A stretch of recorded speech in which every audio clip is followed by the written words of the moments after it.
Namaku Fira. Aku muslimah yang taat. Tapi hari itu, dunia seakan runtuh saat ibu menyuruhku menikah dengan seorang pria yang bukan hanya beda agama, tapi juga seorang pendeta muda dan pemimpin gereja besar di kotaku. Aku menolak. Aku menangis. Tapi kemudian, Pak Kiai, guruku sejak kecil, memanggilku. Kata-katanya membuat lututku lemas. Fira, dengarkan aku. Ini bukan ujian biasa. Ini takdir yang harus kau jalani dengan iman dan akal. Dan pria itu, dia bukan seperti yang kau kira. Sebelum lanjut, jangan lupa absen dulu di kolom komen dari kota mana Anda menonton video ini. Dan pasti jangan lupa subscribe dulu. Saya doakan yang sudah klik subscribe rezekinya lancar. Amin. Hari itu panas menyengat. Langit tak bersahabat, dan rumah kecil kami di ujung kampung tampak lebih sempit dari biasanya. Aku baru saja pulang dari tempat kerja, berpeluh dan lelah, ketika ibu memanggilku ke ruang tamu dengan wajah tegang. Di sana duduk seorang pria berjas hitam elegan, bersama dua orang lainnya yang tampak sopan dan berbeda. Fira, kenalkan ini Tuan Daniel. Ucap ibu gugup. Dia ingin melamarmu. Aku tertawa kecil, mengira ini gurauan di tengah stres rumah tangga. Tapi tidak. Mereka serius. Bahkan pria itu, tinggi, berwibawa, dengan mata teduh dan rambut coklat muda yang tersisir rapi, menatapku dengan tenang sambil berkata, "Aku tahu ini terdengar gila, tapi aku ingin menikahimu, Fira, dengan restu keluargaku dan gereja." Aku seperti disambar petir. Menikah? Dengannya? Pendeta? Apa ini mimpi buruk? Aku tidak bisa, Bu. Teriakku begitu pria itu pamit. Dia bukan muslim. Bagaimana bisa kita menikah? Ini haram. Tapi ibu justru menangis. Fira, kamu tahu utang kita. 150 juta. Rumah ini bisa disita. Ibu sudah tak sanggup kerja. Dan dia satu-satunya yang mau bantu lunasi semuanya. Aku menggigit bibir, menahan tangis. Jadi aku dijual? Hari itu, aku kabur ke pesantren. Tempat yang selalu membuatku tenang. Di sana, Pak Kiai Hasan, orang yang membimbingku sejak kecil, memanggilku ke ruangnya. Aku duduk bersila, sementara beliau menatapku dalam-dalam. Aku tahu kamu marah. Tapi dengarkan dulu. Tuan Daniel itu, bukan seperti yang kamu kira. Dia punya rahasia. Dan kamu, Fira, kamu bagian dari takdirnya. Aku menatap Pak Kiai penuh bingung. Rahasia? Takdir? Apa maksud beliau? Besok, kata Pak Kiai pelan, kamu harus datang bersamaku ke gereja besar itu. Aku ingin kamu melihat sendiri, dan mendengar sesuatu, yang akan mengubah hidupmu. Keesokan harinya, aku berjalan di belakang Pak Kiai Hasan menuju bangunan besar dengan salib tinggi menjulang. Hatiku berkecamuk. Langkahku berat. Ini pertama kalinya aku menginjakkan kaki ke dalam gereja. Fira, tenang. Niatmu bukan untuk berpaling, ujar Pak Kiai lembut, seolah membaca gelisahku, tapi untuk melihat kebenaran dari sisi yang berbeda. Gereja itu megah dan sunyi. Di dalamnya, aroma dupa dan kayu tua menyatu dengan cahaya matahari yang menembus jendela kaca patri berwarna-warni. Hening, hingga akhirnya sosok itu muncul. Tuan Daniel. Ia berdiri di dekat mimbar altar, mengenakan pakaian pendeta berwarna hitam, namun tanpa simbol salib yang biasa kupikir harus ada. Di belakangnya, terpampang lukisan besar, bukan Yesus, tapi gambar langit dan bintang dengan huruf-huruf Arab di ujung kanvas. Aku tertegun. Fira, katanya perlahan, suaranya tenang. Aku tahu kamu belum bisa mempercayai apapun tentangku. Tapi aku minta, beri aku 1 jam untuk menjelaskan segalanya. Jika setelah itu kamu tetap menolak, aku akan mundur, dan keluargamu tidak akan ditagih sepeser pun lagi. Aku menoleh ke Pak Kiai, mencari jawaban. Beliau hanya mengangguk. Aku akan mendengarkan, jawabku akhirnya. Kami duduk di ruang kecil di belakang gereja, jauh dari keramaian.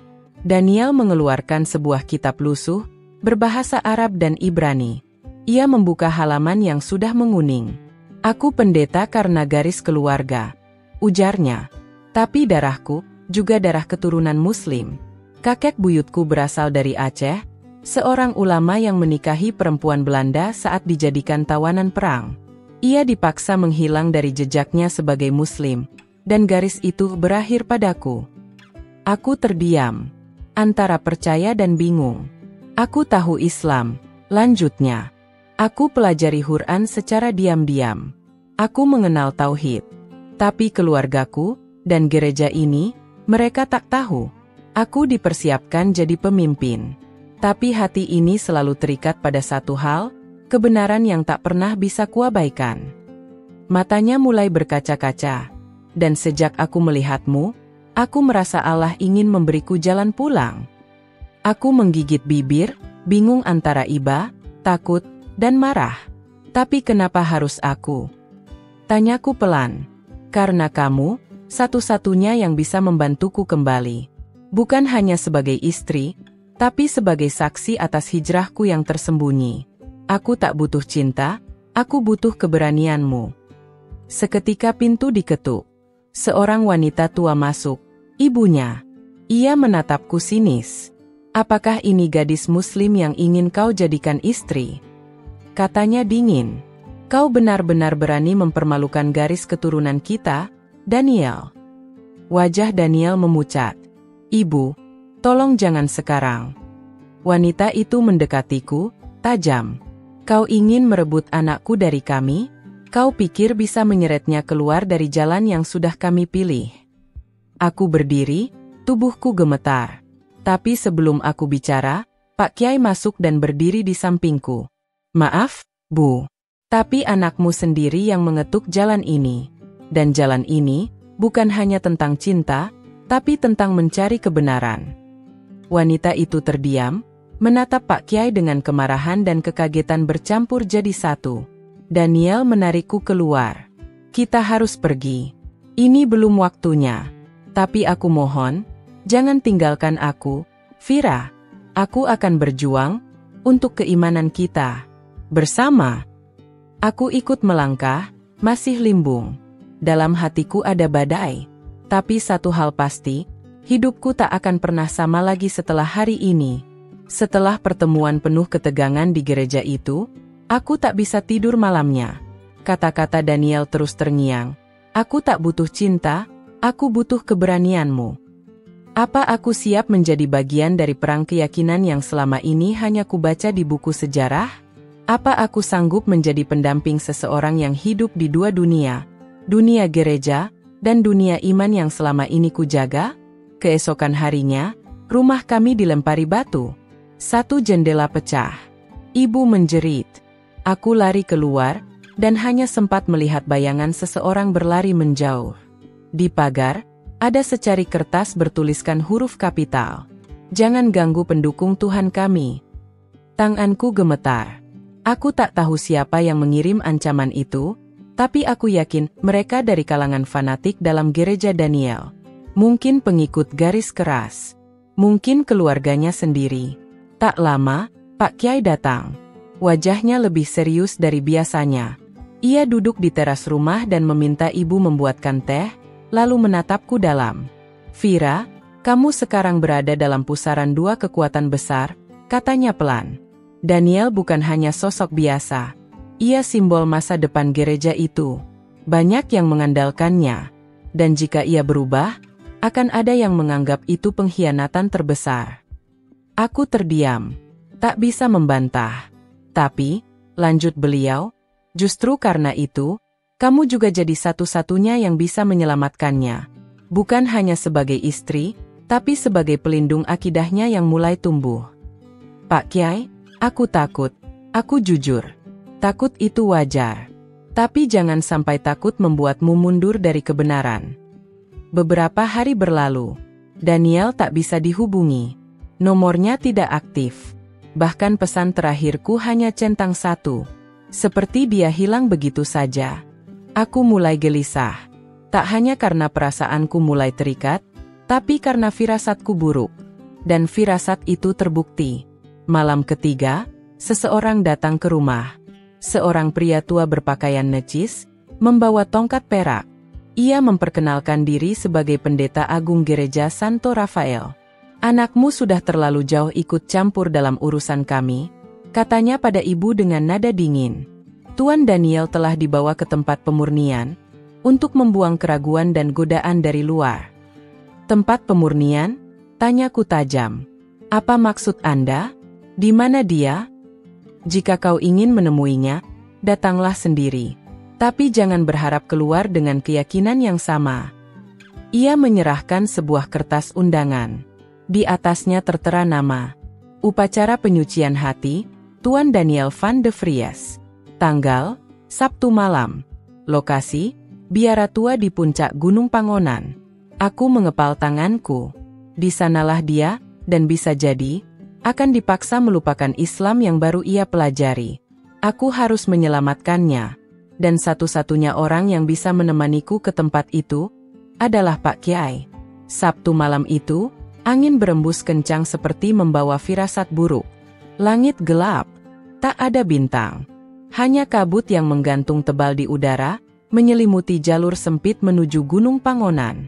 Aku dan Pak Kiai menaiki mobil tua miliknya hingga batas jalan desa, lalu melanjutkan dengan berjalan kaki.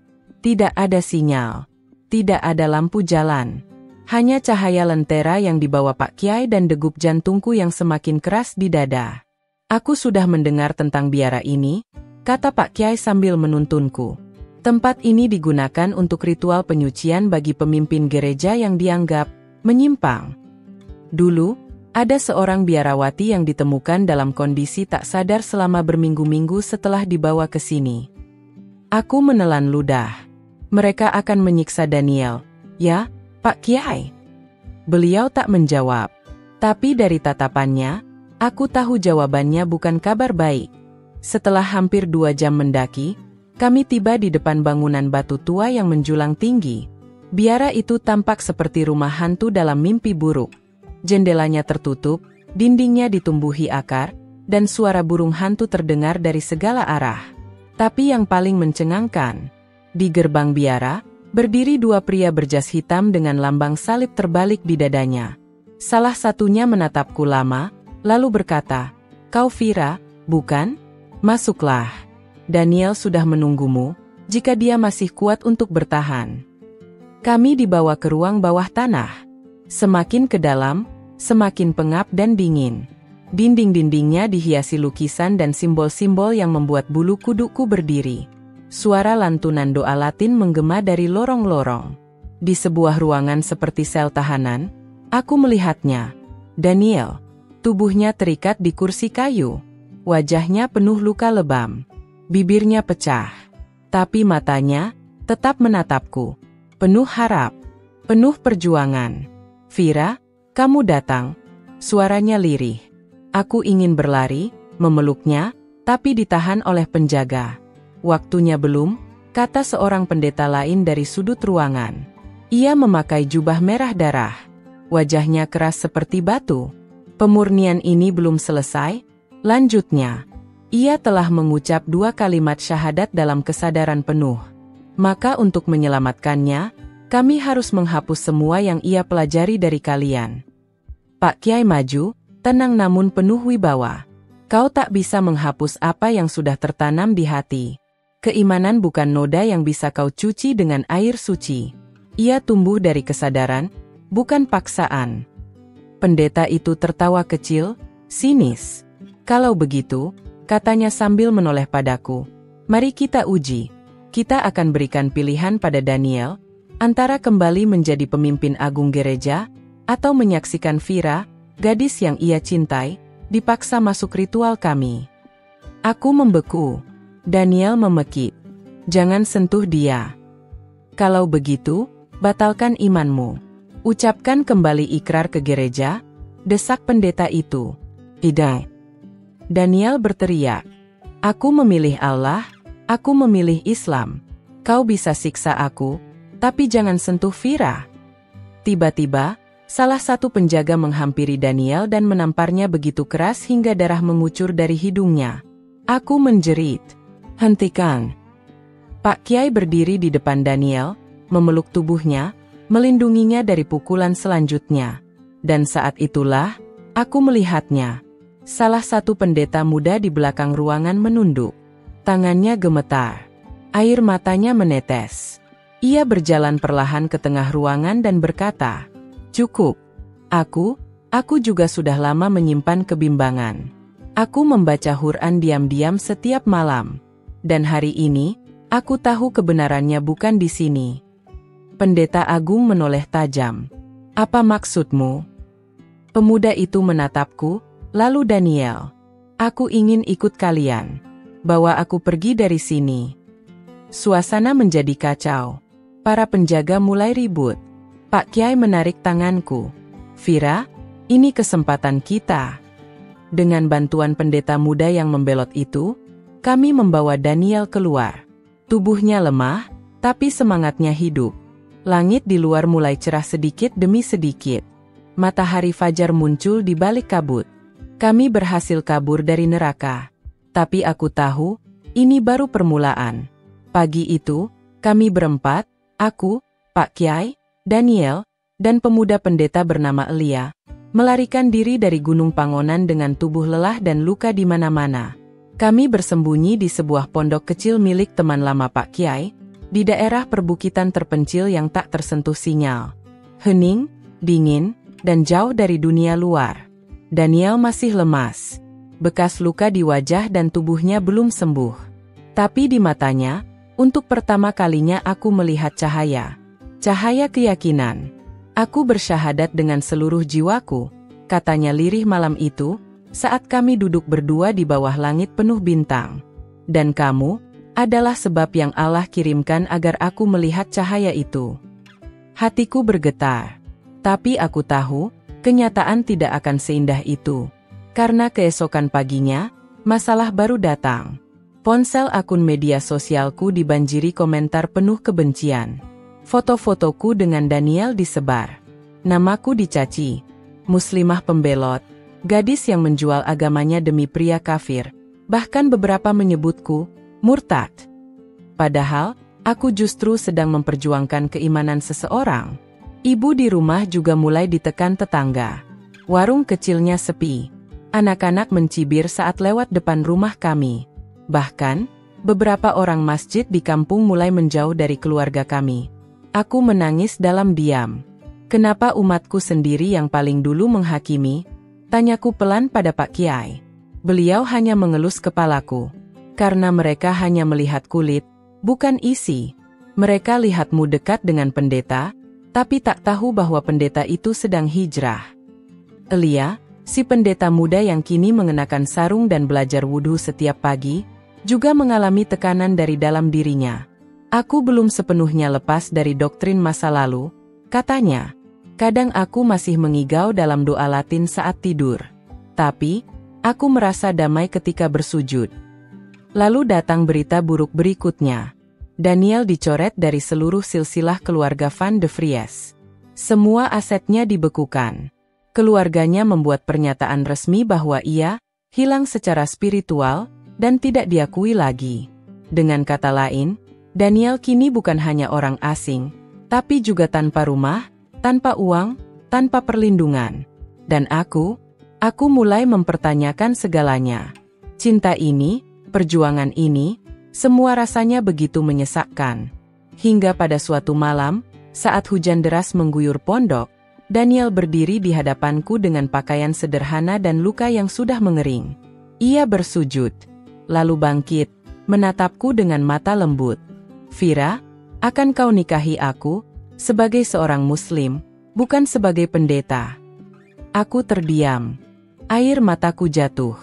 Bukan karena ragu, tapi karena aku sadar, cintaku padanya bukan lagi soal perasaan, tapi soal tanggung jawab.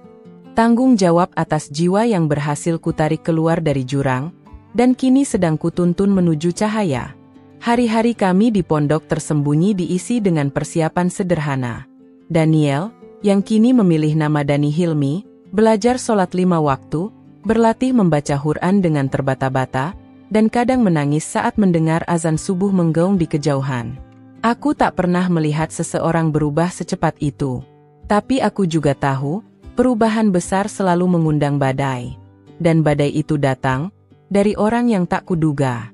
Elia, pendeta muda yang tadinya ikut kabur bersama kami, tiba-tiba menghilang pagi itu. Kami mengira dia pergi ke sungai untuk mengambil air. Tapi setelah berjam-jam tak kembali, Pak Kiai mulai merasa gelisah. Dia membawa satu-satunya motor, kata beliau lirih. Dan juga ponsel daruratku. Jantungku mencelos. Malamnya, saat kami sedang menyiapkan dokumen pernikahan secara diam-diam dengan bantuan seorang penghulu di desa tetangga, seorang pria tua datang dengan nafas memburu. "Kalian harus pergi," katanya panik. "Seseorang telah melapor pada gereja besar dan juga pada sekelompok ormas Islam garis keras. Katanya, kalian sedang menyembunyikan murtad dua arah." Aku gemetar. Murtad dua arah. Mereka bilang, Daniel murtad dari Kristen, dan kau murtad karena mencintainya. Mereka bilang kalian mengkhianati dua agama. Daniel menggenggam tanganku. Kuat, tapi dingin. "Kita harus tetap lanjutkan, Vira," katanya tegas. "Besok, aku ingin jadi suamimu. Secara sah. Secara halal." Malam itu, kami berpindah tempat ke rumah kecil milik salah satu santri Pak Kiai di pinggiran desa. Di sana, dalam sunyi dan hanya diterangi lampu temaram, pernikahan kami direncanakan dilakukan besok pagi, pada subuh. Namun menjelang fajar, suara mobil terdengar mendekat. Banyak. Pak Kiai mengintip dari jendela. Wajahnya pucat. Mereka datang. Aku ingin kabur, tapi jalan belakang telah diblokir. Dari luar terdengar teriakan. "Kembalikan Daniel. Gereja ingin menjemput anak emasnya. Dan Vira, keluarkan dia. Dia sudah menodai agamanya sendiri." Di tengah kekacauan itu, seorang pria melangkah masuk ke halaman. Jasnya rapi. Matanya penuh benci. "Ayah Daniel, kau mempermalukan nama keluarga, Daniel," katanya dingin. "Kalau kau tak ikut pulang malam ini, maka selamanya, dunia takkan tahu kau pernah dilahirkan olehku." Daniel berdiri, lalu berjalan pelan ke arah ayahnya, dan berkata, "Ayah, aku bukan lagi milikmu. Aku milik Allah." Seketika itu juga, suara tembakan terdengar dari kejauhan. Semua